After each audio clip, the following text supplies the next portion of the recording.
തൃശ്ശൂർ ജില്ലയിൽ ചാവക്കാടിനടുത്ത് ആയിഷ എന്ന് പേരുള്ള ഒരു ഡോക്ടറെ അലി എന്ന് പേരുള്ള മറ്റൊരു ഡോക്ടർ ഏതാണ്ട് 13 വർഷം മുമ്പ് വിവാഹം ചെയ്തു. അതിലൊരു പെൺകുട്ടിയും ജനിച്ചു. വിവാഹ സമയത്ത് 100 പവൻ്റെ സ്വർണ്ണാഭരണങ്ങൾ ഈ വധുവിന് അവരുടെ പിതാവ് കൊടുത്തിരുന്നു എന്നാണ് പറയുന്നത്. വിവാഹശേഷം പല അവസരങ്ങളിലായിട്ട് ഈ ഭർത്താവ് ഭാര്യയിൽ നിന്നും ഭാര്യ പിതാവിൽ നിന്നുമായിട്ട് 15 ലക്ഷത്തോളം ഉറുപ്പിക വാങ്ങിച്ചെടുത്തു എന്ന് പറയുന്നു.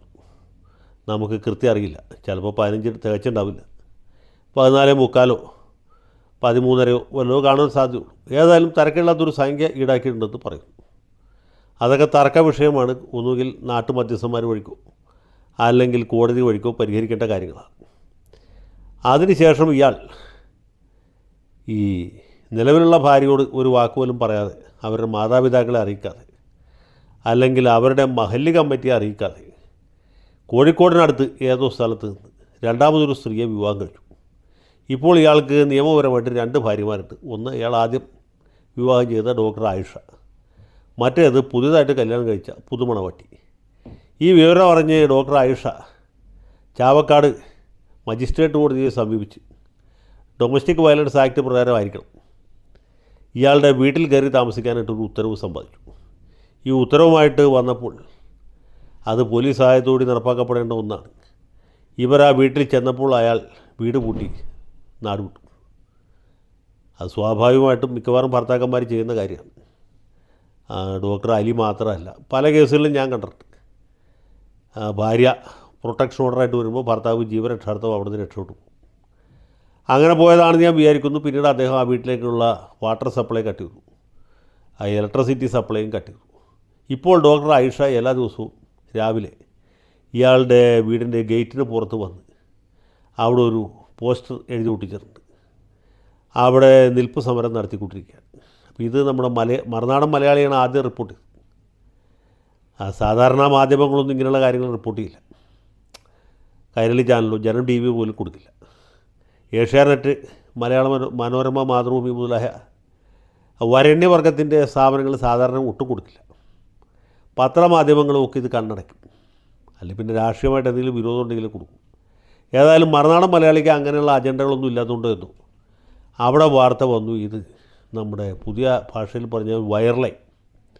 ഈ സംഭവം കണ്ട് മുസ്ലിം സമുദായത്തിൽ തന്നെയുള്ള ഉൽപ്പതിഷ്ണുകൾ പലരും തലയിൽ കൈവച്ചു. ഇവരൊക്കെയാണ് സത്യത്തിൽ ഇസ്ലാം മതത്തെ അപഹസിക്കുന്നവർ എന്നൊരു വിഭാഗം പറയുന്നു. അല്ല, ഇനിയിപ്പോൾ ഭർത്താവ് എന്തെങ്കിലും പോക്കണം കേട് കാണിച്ചാലും ആയിഷ ഒരു പെണ്ണല്ലേ, ഓളങ്ങനെ ഒരു സമരത്തിന് പോയത് ശരിയാണോ എന്ന് വേറെ ചിലർ ചോദിക്കും. അത് പിന്നെ അങ്ങനെയാണല്ലോ, അമ്മയെ തല്ലിയാലും 2 പക്ഷം എന്നാണ് നമ്മുടെ നാട്ടിലെ നാട്ടു നടപ്പ്.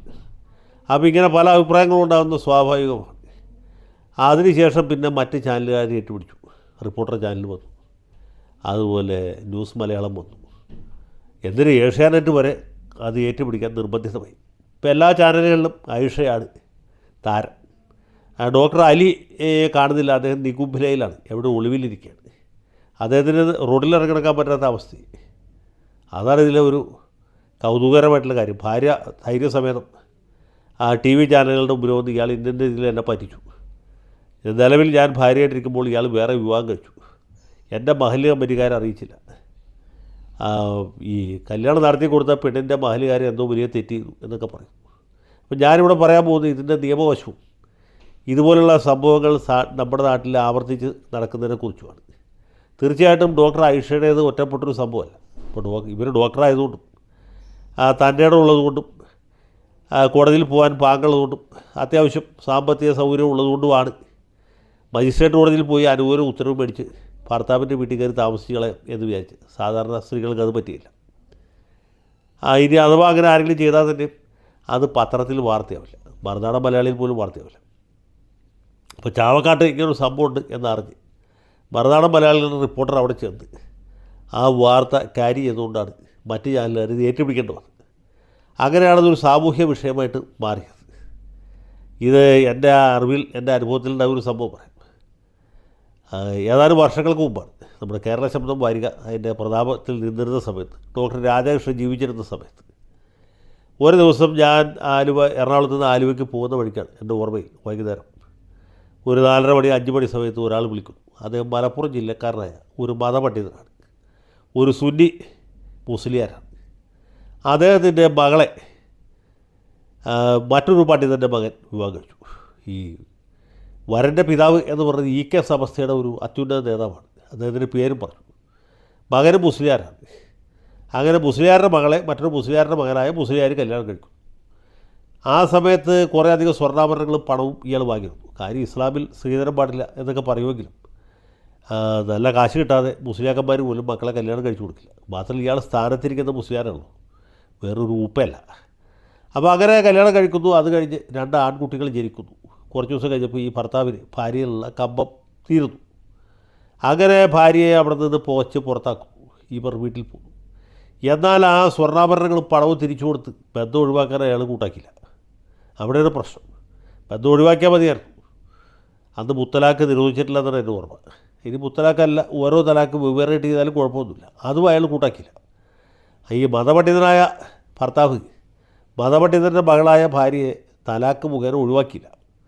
ബന്ധം ഏർപ്പെടുത്തിയില്ല, പണവും തിരിച്ചു കൊടുത്തില്ല. അവസാനം ഭാര്യ നിവൃത്തിയില്ലാതെ കുടുംബ കോടതിയിൽ കേസുമായിട്ട് പോയി. കേസ് കോടതിയിൽ പെൻഡിങ്ങാണ്. അങ്ങനെ ഇരിക്കവേ ഇയാൾ വേറെ വിവാഹം കഴിച്ചു. ആര്? മതപണ്ഡിതൻ്റെ മകനായ മതപണ്ഡിതൻ വേറെ വിവാഹം കഴിച്ചു. അതിൽ കുട്ടിയായി. അപ്പോഴും പരിഹാരമൊന്നും ഉണ്ടാകുന്നില്ല. എന്നെ വിളിച്ച പണ്ഡിതൻ, അതായത് ഈ സ്ത്രീയുടെ ഭർത്താവ് എന്നോട് പറഞ്ഞത് ഇതൊക്കെ പോട്ടെ എന്ന് വിചാരിക്കും. ഈ മതപണ്ഡിതനുണ്ടല്ലോ, ആര്? മൂത്ത മൊല്ലാക്ക, അയാൾ എല്ലാ വർഷവും ചെറിയ പെരുന്നാളിന് എൻ്റെ വീട്ടിലേക്ക് 5 കിലോ അരി, ഏത് മൂത്ത ആൺകുട്ടിക്കും ഇളയ ആൺകുട്ടിക്കും ചിലവിന് എന്നാണ് സങ്കല്പം, പെരുന്നാളിൻ്റെ 2 ദിവസം മുമ്പ് കൊടുത്തയക്കുന്നു. ഇത് ഞങ്ങളെ അപമാനിക്കാൻ വേണ്ടിയിട്ടാണ്. എൻ്റെ മകളുടെ 2 ആൺകുട്ടികളെയൊക്കെ പരിപാലിക്കാനുള്ള ആരോഗ്യവും സാമ്പത്തിക സ്ഥിതി എനിക്കുണ്ട്.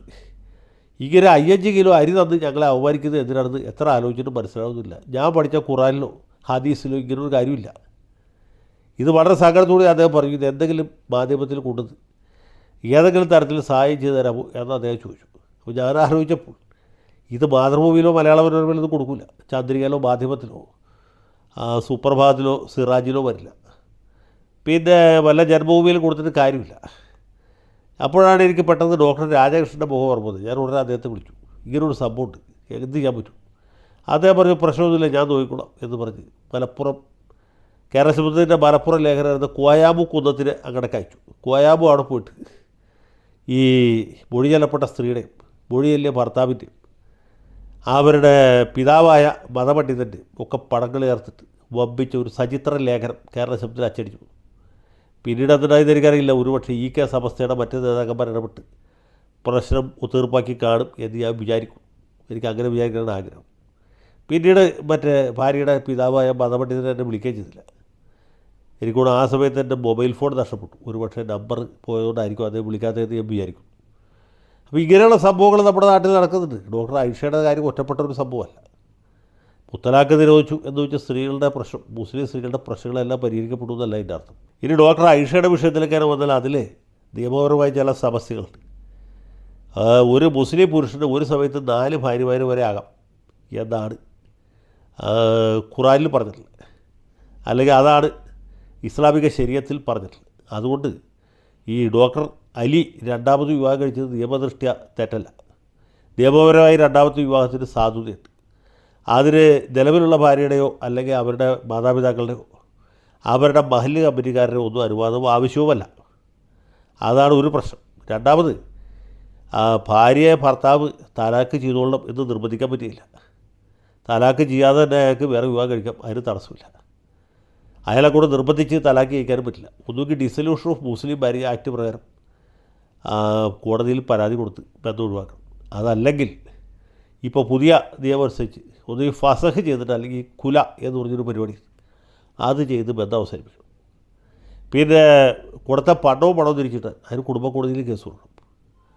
നിരവധി അനവധി കേസുകൾ കൊടുക്കണം. പിന്നെ നഷ്ടപരിഹാരം കിട്ടിയില്ല എന്നാണ് ഡോക്ടർ ആയിഷ പറയുന്നത്. നഷ്ടപരിഹാരം കിട്ടണമെങ്കിൽ നമ്മുടെ രാജീവ് ഗാന്ധിയുടെ സമയത്ത് പാസ്സാക്കിയ ഒരു നിയമമുണ്ട്, 1986 നിയമം. ആ നിയമപ്രകാരമുള്ള ഹർജികൾ കൊടുത്ത് പണം ഈടാക്കാൻ ശ്രമിക്കണം. നിയമങ്ങളൊക്കെ ഒരുപാടുണ്ട്. സ്ത്രീകളെ സംബന്ധിച്ചിടത്തോളം നടന്ന് കാലിലെ ചെരുപ്പ് തെയ്യും എന്നുള്ളതാണ് ദുഃഖകരമായിട്ടൊരവസ്ഥ. ഇനി ഒരു കാര്യം കൂടി പറഞ്ഞാൽ അവസാനിപ്പിക്കും. അപ്പോൾ ഇതിന് പരിഹാരം എന്താണെന്ന് വെച്ചാൽ എൻ്റെ പരിഹാരമൊന്നുമില്ല. ഇതിന് പരിഹാരമുണ്ട് ഇന്ത്യ രാജ്യത്തല്ല, പാകിസ്ഥാനിൽ. ഞാൻ പരിഹസിക്കാൻ വേണ്ടി പറഞ്ഞല്ലോ. പാകിസ്ഥാനിലാണ് ഇപ്പോൾ ഇങ്ങനൊരു കാര്യം കഴിഞ്ഞ് ഡോക്ടർ അലി ജയിലിൽ പോയത്. പക്ഷേ ഇന്ത്യയിലായതുകൊണ്ട് അദ്ദേഹത്തിനും യാതൊരു കുഴപ്പമില്ല. പാകിസ്ഥാനിലെ നിയമം എന്ന് പറഞ്ഞാൽ 1961 ഫീൽഡ് മാർഷൽ അയൂബ് ഖാൻ പാകിസ്ഥാൻ ഭരിച്ചിരുന്ന കാലത്തുണ്ടാക്കിയ ശരിയത്ത് അമെൻമെൻറ്റ് ആക്ട്. അത് പ്രകാരം ഒരു ഭർത്താവ് ഭാര്യയെ ഭർത്താവ് വേറെ വിവാഹം കഴിക്കണമെങ്കിൽ നിലവിലുള്ള ഭാര്യ ഇസ്ലാമിക നിയമപ്രകാരം, അതും ഇന്ത്യയെ പോലെ എളുപ്പമല്ല, അവർ തലാക്ക് ചെയ്ത് ഒഴിവാക്കണം. ഒഴിവാക്കിയതിന് ശേഷം അല്ലെങ്കിൽ നിലവിലുള്ള ഭാര്യയുടെ രേഖാമൂലമായ സംഭവത്തോടി മാത്രമേ പുനർവിവാഹം ചെയ്യാൻ കഴിയൂ. അത് അടിസ്ഥാനപരമായ ഒരു തത്വമാണ്. നമ്മുടെ രാജ്യത്ത് അങ്ങനെ ഒരു വ്യവസ്ഥയില്ല. അതുകൊണ്ട് മുസ്ലിം പുരുഷന്മാർക്ക് ഒരു സമയത്ത് 4 ഭാര്യ വരെ ആകാം. എന്ന് വെച്ചാൽ 5ാമതൊരു കല്യാണം കഴിച്ചാലും അത് അസാധുവാകുന്നില്ല, അത് ക്രമവിരുദ്ധമേ ആകുന്നുള്ളൂ. അപ്പോൾ ഇങ്ങനെയുള്ള പല വ്യവസ്ഥകളും പല ആൾക്കാരും ദുർവിനിയോഗം ചെയ്തുകൊണ്ടിരിക്കുകയാണ്. ചില മതപണ്ഡിതന്മാർ തലക്കെട്ടുകാർ, ഞാൻ നേരത്തെ പറഞ്ഞ രീതിയിൽപ്പെട്ട 5 10 കിലോ അരി 2 കുട്ടികൾക്ക് കൊടുത്തുകൊണ്ടിരിക്കുന്ന പോലുള്ള ചില മതപണ്ഡിതന്മാരും ഇതിനൊക്കെ ചൂട്ടുപിടിക്കുന്നു എന്നുള്ളത് ദുഃഖകരമായിട്ടുള്ള ഒരു കാര്യമാണ്. ഏതായാലും ഏഷ്യാനെറ്റും മനോരമയും കൂടി ഏറ്റുപിടിച്ച സ്ഥിതിക്ക് ഡോക്ടർ ആയിഷയ്ക്ക് അധികം വൈകാതെ സങ്കട നിവൃത്തി ഉണ്ടാകും എന്ന് ഞാൻ ആഗ്രഹിക്കുന്നു. ഇങ്ങനൊരു വിഷയം പൊതുജന ശ്രദ്ധയിൽ കൊണ്ടുവന്ന മറുനാടൻ മലയാളിയെ അഭിനന്ദിക്കാതിരിക്കാൻ യാതൊരു മാർഗവുമില്ല. ഞാനത് ചെയ്യുന്നു. അവർക്ക് നീതി ലഭിക്കട്ടെ എന്ന് ഞാനും ആഗ്രഹിക്കുന്നു.